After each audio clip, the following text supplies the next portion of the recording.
सबसे बड़ा जो बात है अविश्वास का बात है। कितनी भी बातें, सारी बातें सुना लें और कर लें तो उस पर एक ही निर्णय आता है, एक ही बातें समझ में आती है री एग्जाम को लेकर। क्यों अभ्यर्थियों को भरोसा नहीं है बीपीएससी के एग्जामिनेशन पर?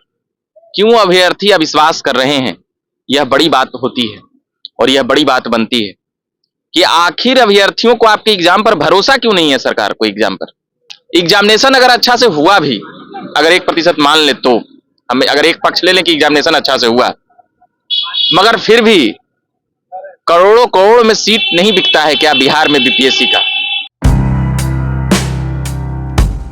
नमस्ते। गर्दनीबाग धरना स्थल से मैं आदित्य। लगातार गर्दनीबाग धरना स्थल पे मैं रहता हूँ। अभ्यर्थियों का मुद्दा लगातार मैं झकास भारत के माध्यम से उठाने का प्रयास करता हूँ। बीपीएससी 17वीं के री एग्जाम हो तथा बीपीएससी शिक्षकों का जो मुद्दा है 3.0 का, मैं लगातार कोशिश कर रहा हूँ। गर्दनीबाग में जो भी अभ्यर्थियों का मुद्दा हो, चाहे यहाँ अन्य जनमानस का मुद्दा जो संगठन के माध्यम से यहाँ पे अपनी राजनीति कर रहे हैं, चाहे अपनी मांगों को लेकर गर्दनीबाग धरना स्थल पर बैठे हुए उनकी समस्याओं को मैं लगातार उठा रहा हूँ, कोशिश कर रहा हूँ।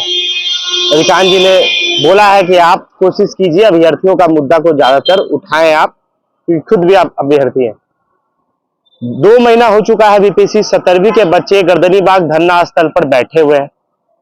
3 बार लाठी चार्ज अभ्यर्थियों पे हुआ। चौथी बार जब अभ्यर्थी सड़कों पे उतरते हैं, पुनः हाथ जोड़कर, लगातार वो 3 बार से हाथ जोड़ते हैं, उसके बाद भी 3 बार उनपे लाठी चार्ज होता है। जब चौथी बार वो उतरते हैं सड़कों पर तो देखा गया है बस यही कि उनपे लाठी चार्ज न होता है। न होने का कई कारण हो सकता है, न इसलिए भी हो सकता है क्योंकि सरकार ये समझ चुकी है कि जब जब बच्चों पर लाठी चार्ज होगा तब तब सरकार की स्थिति धीरे धीरे डगमगाएगी। अभी विधानसभा चुनाव बिहार में होने वाला है और इस विधानसभा चुनाव में अभ्यर्थी का रोल इस चुनाव में हर बार की तरह इस बार भी होने की उम्मीद है, क्योंकि ये 2 महीना से लगातार बच्चे गर्दनीबाग धरना स्थल पर बैठे हुए। अगर जेपी मूवमेंट की बात की जाए तो जेपी मूवमेंट के बाद बिहार में इस तरह का मूवमेंट पहले कभी नहीं देखा गया था।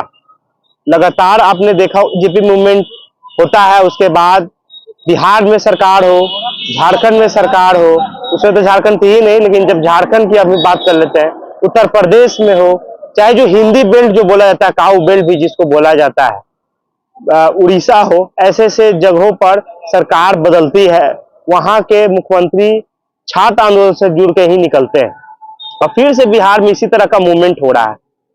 2 महीने से लगातार मूवमेंट हो रहा है। 3 बार लाठी चार्ज हो चुका। चौथी बार जब बच्चे निकले तो उनपे लाठी नहीं चलाया गया, बेशक पूरी इंतजाम थी।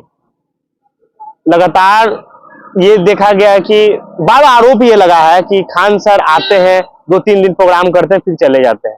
फिर से ये प्रोग्राम स्टार्ट होता है। 2 महीने पूरे हो चुके हैं, लगभग 2 महीने पूरे हो चुके हैं और फिर से खान सर आते हैं।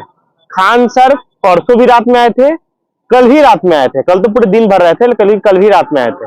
टीआरई 3.0 के बच्चे के पास गए थे, 17वीं के बच्चे के पास गए थे और कल देखा गया कि वो पूरे अपनी कोचिंग दलबल के साथ, कोचिंग के बच्चों के साथ खुद भी उतरते हैं, बुढ़ामान भी साथ में होते हैं। कैसे देखते हैं पूरे आंदोलन को? अब लंबे 10 मिनट तक बोले।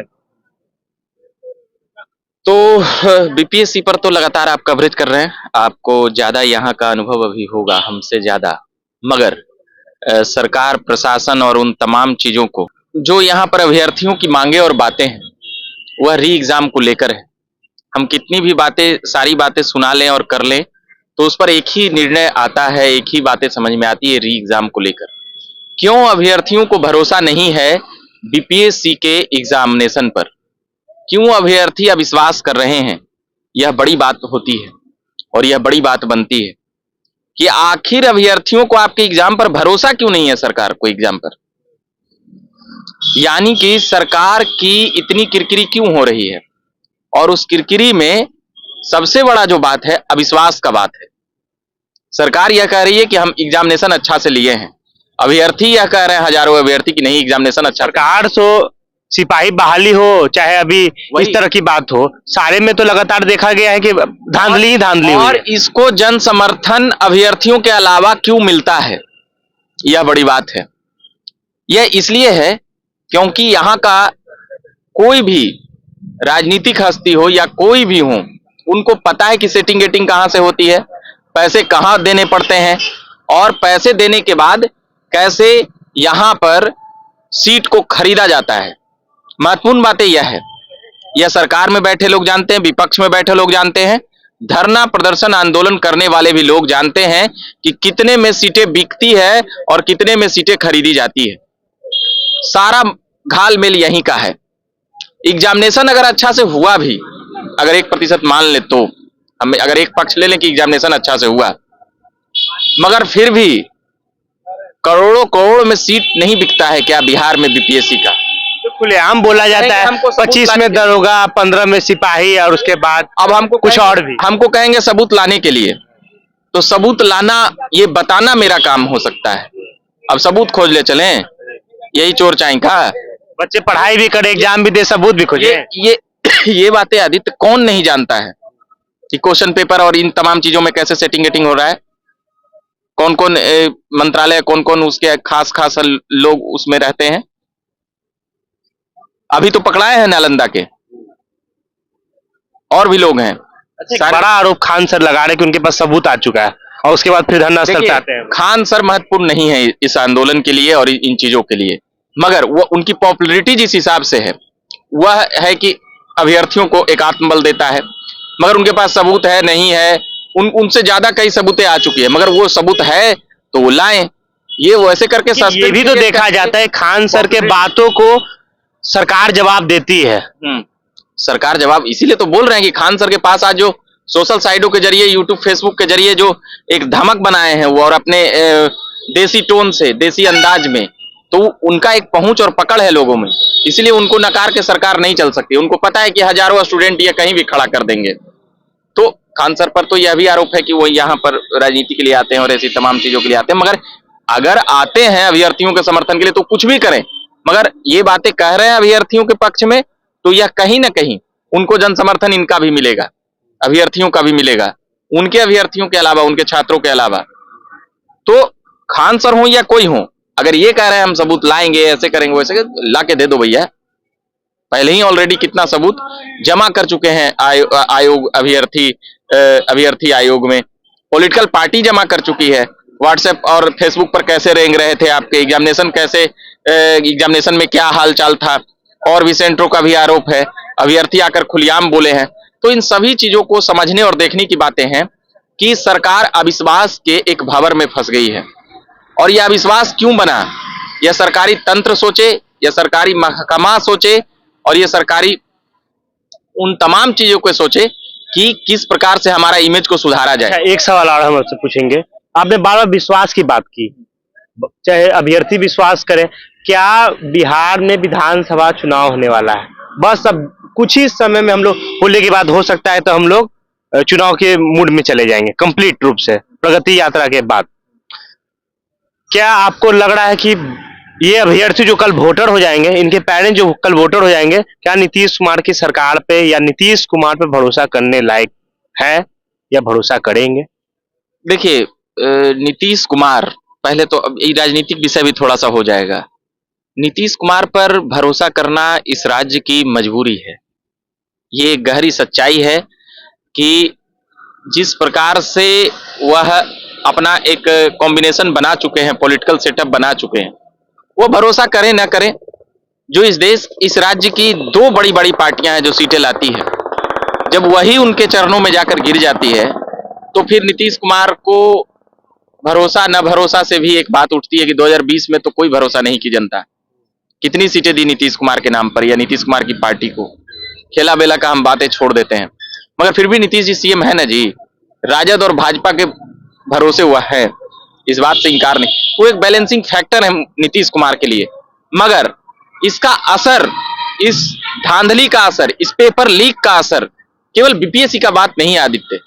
कवरेज 7 सालों से कर रहे हैं हम लोग, लगातार कर रहे हैं, एस्टेट हो, सीटेट हो, बीटेट हो, साला कौन ऐसा एग्जाम नहीं होता है जिसमें इस प्रकार की अनियमितता की बातें नहीं आती है, एग्जामिनेशन रद्द नहीं होता है। मतलब चुतियापा के पराकाष्ठा इसमें पार कर लिया गया है, अगर सीधे सीधे कहें तो। और अभ्यर्थियों को जिस प्रकार से बर्बरता पूर्वक लाठी चार्ज में पीटा जाता है, उस पर तो कम से कम रोक लगे। आप सामंजस्य के लिए बात करिए। बीपीएससी के अभ्यर्थी कोई लठैत नहीं है, दिन भर लाठी डंडा से पूरा सामान नहीं तोड़ ले चलते हैं।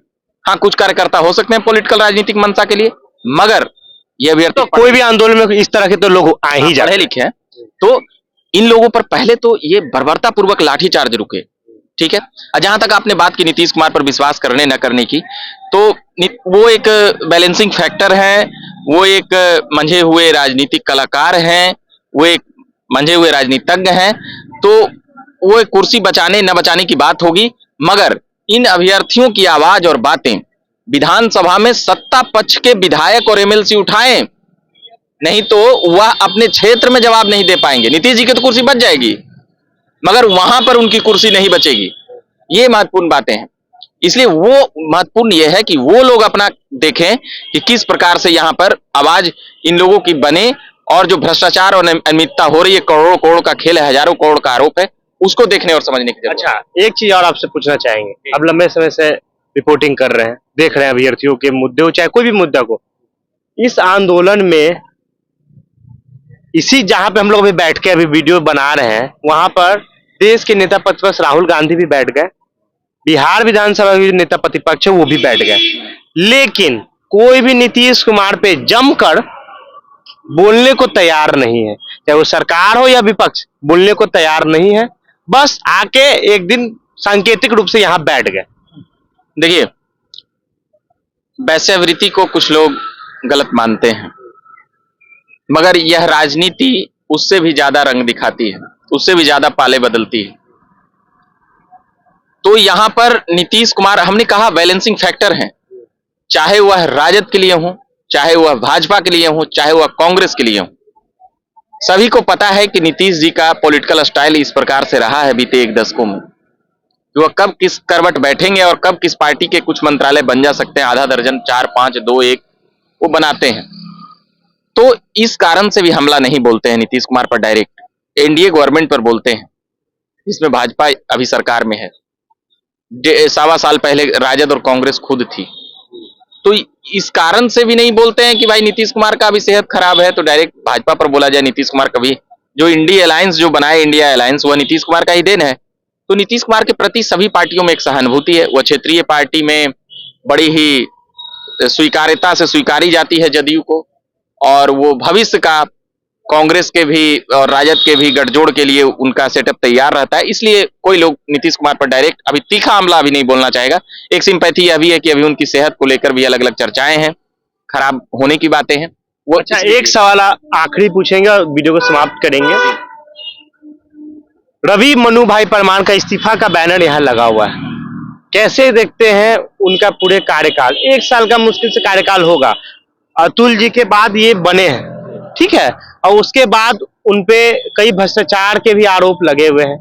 उसके बाद एक आरोप बच्चे ये भी लगा रहे कि उनका टर्म खत्म हो गया, उनको जबरदस्ती आके बैठा दिया गया, भ्रष्टाचार का आरोप और उनको बैठा देना। उसके बाद 17वीं में इस तरह की धांधली, कैसे देखते हैं? देखिए, रवि मनु भाई परमार जो हैं, तो केवल इनमें हुआ है या यह कर रहे हैं, यह एक व्यक्ति पर ठीकरा फोड़ना मेरे समझ से बाहर है। मगर इस्तीफा तो सर आरोप तो है सर, बोल रहे, इस्तीफा तो उन्हीं से न मांगा जाएगा जो अध्यक्ष रहेंगे। तो इनका इस्तीफा क्यों, मुख्यमंत्री या मंत्रालय का इस्तीफा क्यों नहीं? विषय यहां यह भी आ जाएगा। तो भाई वो सिलेक्टेड अधिकारी हैं, तो इसलिए अभ्यर्थी और हम लोग भी उन्हीं से इस्तीफे की, भाई इतना अनियमितता हो रहा है, ये वो लंद फंद हो रहा है, तो उन्हीं का। मगर मुख्यमंत्री कहां है जी, शिक्षा मंत्री कहां है जी, ये लोग है कहां? बेशर्मी की हदें एक लोग तो नहीं ना पार किए। सेटिंग गेटिंग केवल रवि मनु भाई परमार तो नहीं ना किए, मगर वह आयोग के अध्यक्ष हैं, इसलिए उनकी जिम्मेदारी बनती है। और उन पर पहले से आरोप हैं भ्रष्टाचार और अनियमितता के। बड़ी बात यह है, हमारा कोई व्यक्तिगत दुश्मनी नहीं है, खेत नहीं जोतनी है उनका, हम या उनसे कोई हमको ठन नहीं गई है। मगर बात यह है कि बिहार के भलाई के लिए और बिहार राज्य के भलाई के लिए बीपीएससी में जो धांधली हो रही है, री एग्जाम पी एग्जाम छोड़िए, धांधली जो हो रही है, हजारों करोड़ का 2000 का जो वैकेंसी निकला है, इस पे गंभीर आरोप है। इस पे पीटी से मेंस में, मेंस से इंटरव्यू तक में जाने में। अच्छा, एक चीज और यह जा रहा है कि बिना पैसे लिए हुए लोगों का नहीं होगा। ये खुलेआम कह रहे हैं, खुलेआम सबूत है, ये बात सही है। इसका बात यही ना हो सकता है कि सरकार 17वीं के माध्यम से चुनाव में फंडिंग का एक रास्ता बना रही है। फंडिंग तो ये लोग चोर चाई को बहुत लोग दे देगा, पॉलिटिकल पार्टी को फंडिंग का कमी है, जाति पाति धर्म मजहब और इधर उधर से उस सबको तो ढेर आ जाता है। मगर बड़ी बात यह है कि आप कैसे अधिकारी तैयार कर रहे हैं, आप कैसे अधिकारी ला रहे हैं। महत्वपूर्ण बात यह है कि पैसे से सीटें बिहार में बिकती है और यह कब रुकेगी, इन दोनों को समझना है। पैसे से कब तक चलेगी और यह कब रुकेगी, ये बीपीएससी की महत्वपूर्ण बातें हैं। इसीलिए इतनी बवाल, इतना कवरेज हम लोग इन तमाम चीजों पे कर रहे हैं और बता रहे हैं।